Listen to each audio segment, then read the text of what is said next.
아시는 분들 아시겠지만 빈티지 스토어 하고 있는 더블함즈라고 하고, 요즘 빈티지 샵에서 많이 PB들을 하지만 나는 뭔가 상징적인 거를 하고 싶었지.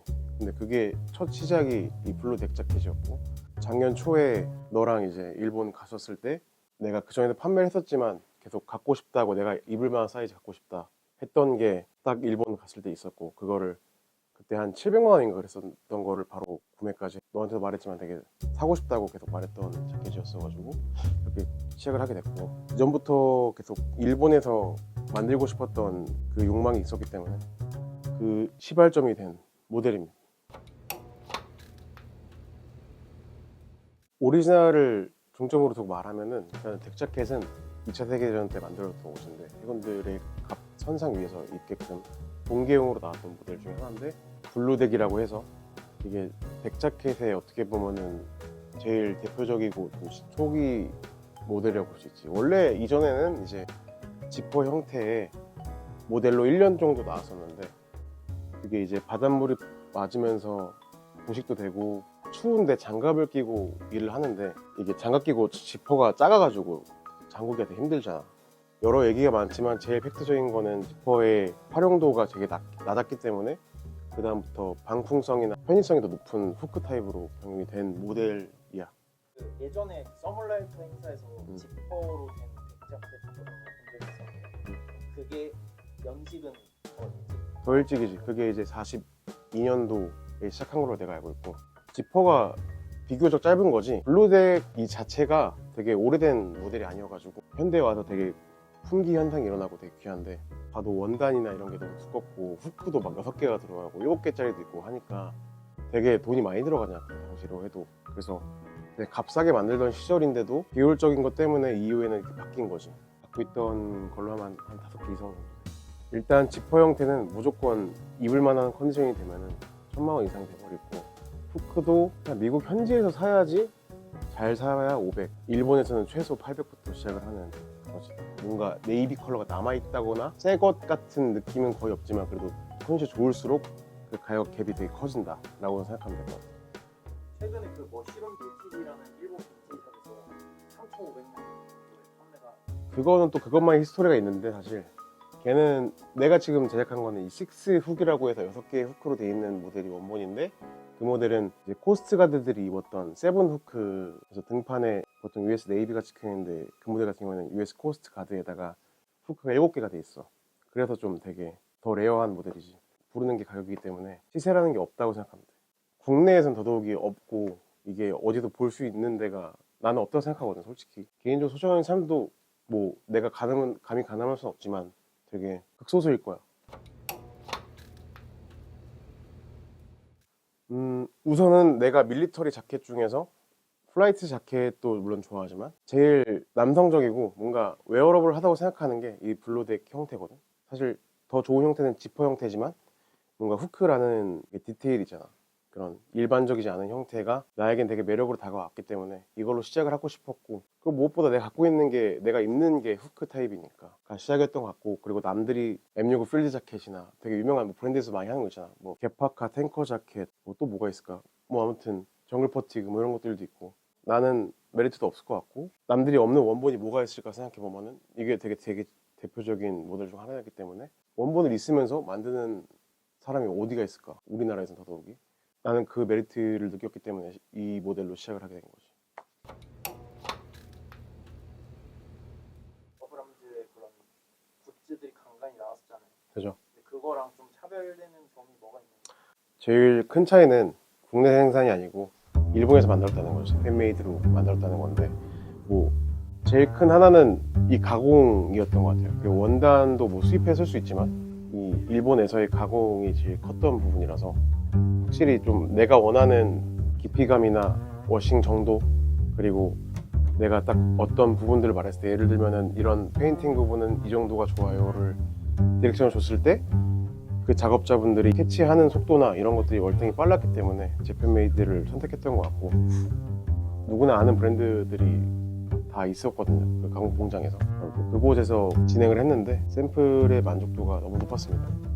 브랜드를 운영하는 사람들의 개성을 캐치하고 확실히 차별성을 주는 게 제일 큰 것 같아. 그러니까 우리나라는 좀 신속성과 범용성을 중시로 하는 상황이어서 일본에서 한 것 같고, 그리고 무엇보다 이 공정 자체가 되게 여러 가지가 들어가서 생각보다 일단 국내에서는 이 수량 자체가 엄청 많이 발매한 것도 아니기 때문에 소화하기에도 조금 무리가 있었을 것 같아. 더블암즈만의 이 덱자켓은 어떤 특징을 가지고 있는지. 최근까지의 덱자켓, 이런 후크 형태의 덱자켓을 보면은 거의 다 복각 형식이었단 말이지. 뭐 워싱을 준다거나 이런 립의 텐션을 좀 줄인다거나 그런 거 없이 약간 원래 원본의 데드스탁, 말 그대로 새 상태의 기준으로 잡고 생산되었던 거기 때문에 그런 모델들만 계속 쭉쭉쭉 나왔다가 최근 들어서 뭔가 빈티지의 가공이나 질감 같은 거가 상승되면서 원본을 잡고 다시 현대적으로 핏을 보완을 하고 덜 과한 느낌을 줬던 게 이 모델인 것 같아요. 물이 빠진 느낌이 일단 1차적으로 확 오고, 두 번째로는 이런 머드 페인팅이 눈에 2차적으로 오는데, 이제 세 번째로는 립의 텐션이 몸에 달라붙지 않고 좀 자연스럽게 떨어지는 형식이 제일 큰 특징인 것 같아요. 일단 원단은 내가 여러 가지를 비교해봤지만 원본 형태의 정규 클로스 코튼도 써봤고, 같은 직조의 좀 얇은 코튼도 써봤고, 그리고 마지막으로 쓴 게 이 이스트산 기자면으로 만든 코튼으로 써봤는데, 사실 따지고 보면 원본보다 훨씬 좋은 원단이야. 내가 질감으로 느끼기에는 이런 특유의 광택감과 이 유연성이 나는 되게 좋았어가지고, 이 기자 코튼이 다른 코튼에 비해서 3-4배가 비싼데도 불구하고 선택했던 것 같아. 가공된 느낌 자체가 제일 원본과 비슷하면서도 고급스러운 이미지를 보여주는 것 같아서. 근데 저언클로스라는 게 뭐냐면 원본에 쓰여진 원단의 명칭인데 얼핏 보면 코드류처럼 느낄 수 있거든요. 근데 이제 코드지라고 해서, 코드류에는 약간 이 골 자체가 물결치면서 형성이 되는데, 코드지는 지그재그 형식으로 형성이 돼서 엄연히 다른 재질이다라고 생각하면 될 것 같습니다. 확실히 이 부드러운 거는 훨씬 부드럽고, 원본을 데드스탁을 보면은 광택감이 엄청 있어. 되게 맨들맨들한 질감을 나타내는데, 기자로 짠 거를 내가 가공 전 상태로 봤을 때는 전혀 그런 느낌이 아니었고, 보풀이 일어난 느낌이었고, 성질 자체는 되게 상반된다고 볼 수 있지. 원단의 그런 오리지널리티에는 차이가 있지만 제가 생각했을 때는 더 고급스럽고 이 워싱했을 때의 표현이 더 잘 됐기 때문에 이 원단을 선택한 것 같습니다. 이 후크 스틸 파츠를 보면은 원본도 이게 제가 알기로 스틸로 알고 있거든요. 근데 원본은 워낙에 오래돼가지고 부식이 되고 녹슨 게 대부분인데, 1:1로 만든 이 일본의 제조사가 단 한 군데밖에 없는 회사거든요. 거기서 발주를 해가지고 사용을 했습니다. 그래서 하나하나 수가공으로 엣지 부분에 까짐 같은 디테일을 넣어서 좀 자연스럽게 묻어지는 형식으로. 실루엣을 설명을 드리면은 복각핏은 약간 좀 정직하거든요. 어깨가 딱 맞고 소매도 딱 맞고, 그리고 가슴도 딱 핏하게 떨어지고, 기장도 딱 길어가지고 시보리가 딱 달라붙는 형식이 일반적인데, 저는 그 틀에서는 조금 벗어났습니다. 어깨를 조금 더 내리는 설정을 가져갔고요. 그리고 소매를 좀 더 길게 설정을 했어요. 어차피 시보리가 잡아주기 때문에. 왜 소매를 길게 설정했냐면, 이 소매가 길어지면은 원단이 쌓이면서 주름이 더 가는데, 그 주름이 오래 유지될수록 햇빛도 받고 물도 받고 하면서 이런 진해지고 밝아지는 부분들이 생기기 때문에, 제가 입고 있는 이런 데님처럼 가만히 있어도 이렇게 나중에 주름이 지게 될 거예요. 이런 형식을 전 좋아해가지고 소매도 좀 길게 설정을 했습니다. 그리고 기장 같은 경우는 좀 짧게 설정을 했는데, 다른 브랜드들이랑 좀 다른 점은 밑단이 몸에 달라붙지가 않아요. 제가 갖고 있는 원본이 옆에서 보면 살짝 뜬 느낌이거든요, 뒤에가. 그 느낌을 좋아해서 좀 구현을 해봤습니다. 그래서 밑단이 감싸주되 달라붙진 않는 그런 좀 자연스러운 실루엣이 특징입니다. 그리고 한 가지 더 있다면은, 복각 브랜드나 일본 브랜드에서도 넥 시보리 같은 경우에는 통짜로 들어가거든요, 리브의 폭이. 근데 저는 약간 곡선 형태로 센터 프런트 쪽으로 갈수록 낮아지는 형태로 설정을 했습니다. 그래서 입었을 때 편안하고 자연스러운 실루엣이 형성이 될 거예요.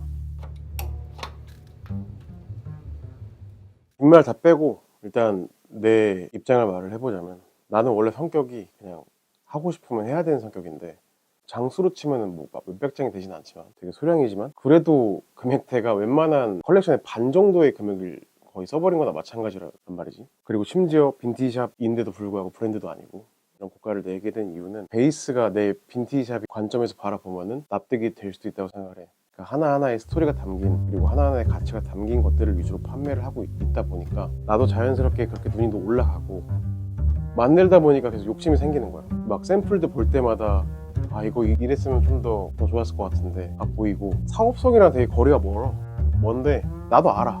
누구는 이걸 진짜 그냥 적당한 싼 가격에 그냥 느낌만 내서 판매를 하는 게 당연히 사업성이 좋다고 생각을 해. 나는 만족이 안 돼. 내가 좋아하는 거는 이 오리지널인데 그 오리지널을 느낌을 내려면 적당히 싼 걸로는 절대 내가 보기에는 납득이 안 되는 거야. 만족도 안 되고. 그래서 이렇게 된 거야. 강상구는 아직 빠르다. 아니 그거 아니고 그냥 그러니까 내가 타협이 안 되는 것 같아. 아직까지는 그냥 미친 새끼인 거지. 어떻게 보면은 내가 너무 좋으니까 내 눈높이에 맞추다 보니까 지금 와서 생각해보면 너무 고스펙이긴 해. 그냥 내가 바라보는 이 빈티지의 세계가 좀 어느 정도 딥하다 보니까 만드는 제품도 이럴 수밖에 없다고 귀결이 되는 것 같아. 그래서 이런 결과물이 나왔던 것 같아. 후회는 없어. 너무 깝치는데 생각할 수 있는데 만족을 못해. 이것도 솔직히 말하면 막 100%까지는 아니야. 근데 내가 이거 하나 확실한 거는 지금까지 만든 것 중에는 제일 완성도가 높고 만족도도 내 기준에서 되게 높다라고 말할 수 있을 것 같아요. 물론 내 출혈이 엄청 컸지만 누군가는 되게 배부른 것처럼 보일 수 있는데 나도 되게 도전적인 거거든. 어떻게 보면 이거를 하는데 내가 쉽게 하진 않았어. 정말 될까 안 될까를 반복하면서 고민하면서 했던 건데 나중에 생각해보면 정답은 정해놓고 일을 벌렸더라고. 결국엔 해버린 거지. 이렇게 막 일본에서 만들고 기자 코튼 쓰고 지금 여긴 보이진 않지만 수트케이스도 막 일본 막 부직포 원단으로 쓴 수트케이스도 아니고 막 워싱턴 캔버스 원단 쓰고 뭐 이런 패키지도 신경 쓰고 뭐 그러고 있어.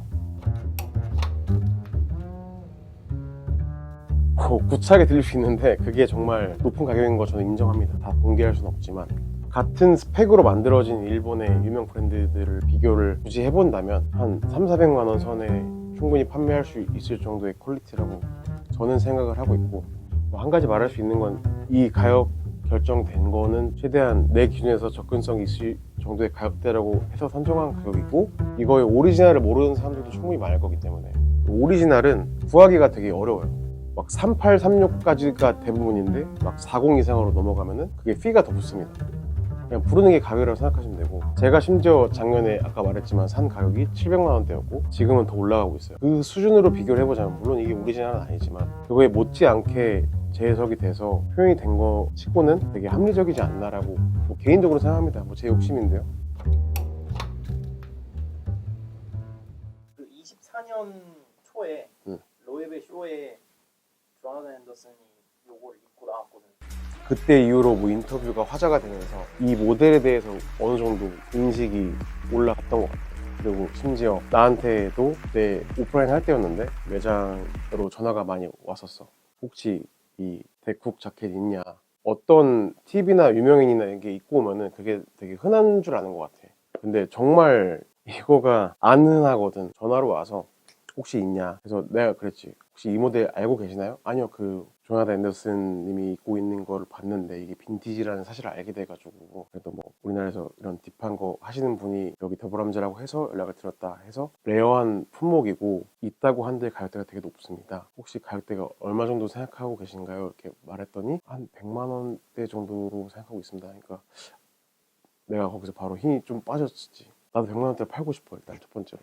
그러니까 뭔가 딱 특별해 보이잖아요. 정말 옷 좋아하시는 분들 특별해 보이는 자켓 옷들이 실제로도 귀합니다. 이 모델 같은 경우는 더더욱이 요즘에 인기가 많아지고 있고 만들어진 거는 정해져 있고 수요는 계속 늘어나고 있기 때문에 가격이 오리지널은 올라갈 거예요. 제가 봤을 때는 충분히 스타일 자체를 즐길 만한 대안은 되지 않을까라고 생각을 하고 있습니다. 뭐 내 기준이지만 데미지라던가 그런 게 잘 밸런스가 이루어진 모델이라고 생각을 합니다. 좀 오셔서 착용해보시고 경험해보시는 게 저는 제일 좋을 것 같다 말씀을 드립니다. 그리고 저희가 사이즈가 42부터 46까지 나오거든요. 근데 표기가 그런 거지 정말 그 일반적인 사이즈의 42, 44, 46 이런 사이즈는 아니고요. 42는 이제 영문 표기로 따지면은 미디움부터 라지 사이즈 정도 되고 44 정도는 라지부터 엑스라지, 46 사이즈는 엑스라지부터 더블 엑스라지 이렇게 생각해 주시면 될 것 같고요. 신장 스펙은 사실 개인 취향이어서 어떤 키에 무슨 사이즈를 추천드린다라고 제가 감히 말씀드릴 수는 없을 것 같은데요. 보수적으로 제 기준에서 말씀을 드려보면은 180대 초반까지는 좀 크롭하게 입고 싶다. 42 사이즈 추천드리고요. 그리고 제일 큰 거는 46 사이즈인데 저도 들어가긴 하거든요. 근데 저한테는 되게 짧아요. 180대인데 좀 루즈하게 입고 싶다거나 아니면 170대지만 바지통이나 이런 것들이 엄청 크게 입으시는 분들은 제일 큰 사이즈를 가셔서 완전히 루즈하게 입어도 되게 괜찮으실 겁니다. 뿌듯해요. 일단은 내가 막 디자인을 배운 것도 아니고 막 패턴을 배운 것도 아니고 빈티지를 좋아하면서 계속 만들고 싶다는 욕망이 계속 생기다 보니까 만들게 됐는데 만들길 잘했다 그냥 말씀드리고 싶습니다. 무튼 무쪼록 이렇게 영상으로 이번에 프로젝트를 만든 거를 얘기를 해봤는데요. 이런 영상을 통해서 설명을 드려야 좀 더 다가올 것 같아서 이런 준비를 해봤고요. 가까운 분들은 오셔서 입어보시고 멀리 계신다면은 그래도 온라인으로 제가 최대한 이미지나 영상들 혹시나 궁금한 거 있으시면 언제든지 더블함즈 인스타그램 계정에 DM 하셔서 많이 관심 가져주시면 감사드리겠습니다.